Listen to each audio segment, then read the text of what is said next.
I'm Miss Bree, and I am so excited that you are here for our weekly read aloud. So I encourage you to grab the Jesus Storybook Bible and read along with me and our weekly guests. Now, I want you to see if you know who our weekly readers are, because guess what?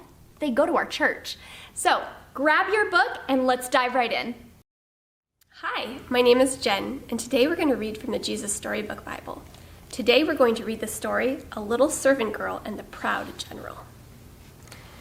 Naaman was a very important man in a very important army in a very important country. So you see, he was very, very important. But Naaman was sick. He had leprosy, which is a nasty thing that stops you from feeling anything. Bits of you fall off without you noticing, like bashed fingers and squished toes. It might sound funny, but it wasn't. And Naaman certainly wasn't laughing. There was no cure, it never went away, and in the end it killed you. Naaman needed help.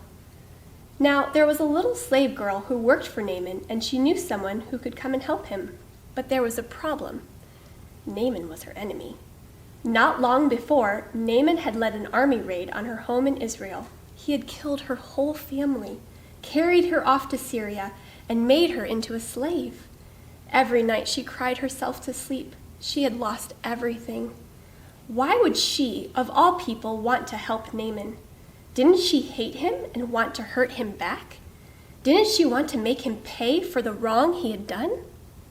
That's what you would expect, but instead of hating him, she loved him. Instead of hurting him, she forgave him. I want Naaman to get well, she said to her mistress. There's a man in Israel called Elisha who can heal him. I'll go, said Naaman, loading up his wagons and putting on his flashing armor. But I'll go to the palace because that's where someone important like me goes to get healed. So he hurried off to Israel and went straight to the king. My healing, please, he announced. I can do lots of things, the king replied, but only God can heal. Just then, a message from Elisha arrived. Send Naaman here, it read. So Naaman hurried off to Elisha's house. But Elisha didn't come out and greet him. He just sent a servant instead. Doesn't he realize who I am? Naaman thought. But what the servant said next made him even crosser. Wash in there, he said. Just wash? Naaman laughed. In that slimy, stinky river? He looked around to see if this was some kind of joke. It wasn't. Any person can wash in a river, he thought. I am Naaman. I am important. I should do something important so God will heal me. And he rode off in a rage. Of course, you and I both know that's not how God does things. All Naaman needed was nothing. It was the one thing that Naaman didn't have. God knew that Naaman was even sicker on the inside than he was on the outside. Naaman was proud. He thought he didn't need God. His heart didn't work properly. It couldn't feel anything.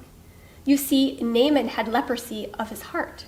God was not only going to heal Naaman's skin, but he was going to heal his pride.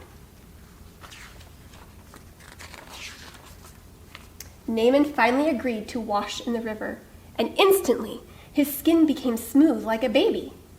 Naaman wanted to pay Elisha. God healed you. You can't pay, Elisha said. It's free. And so it was that a very sick man was healed, all because of a little servant girl who forgave him. God knew sin was like leprosy. It stopped all of his children's hearts from working properly, and in the end it would kill them. Years later, God was going to send another servant to forgive, as she did, to forgive all of God's children and to heal a terrible sickness in their hearts. Their hearts were broken, but God can mend broken hearts. Thank you. Hey, it's me again. I hope you really enjoyed reading today's story. I encourage you to keep reading that same story or just watch this video over and over throughout the week, because every week the next chapter of the Jesus Storybook Bible will come out every single Saturday. Now, this is for you parents. Down in the description box below, we will have some information, just a little short brief info that will encourage you to have some memory verses and some Bible truth that will go along with each week. So, also, if you haven't signed up for our weekly emails, please click the link below so you can sign up for our Next Gen emails so you know what's happening at the church and we can keep in contact. So, thank you so much for tuning into our weekly read alouds. We miss you, we're praying for you, and I hope you have a blessed week.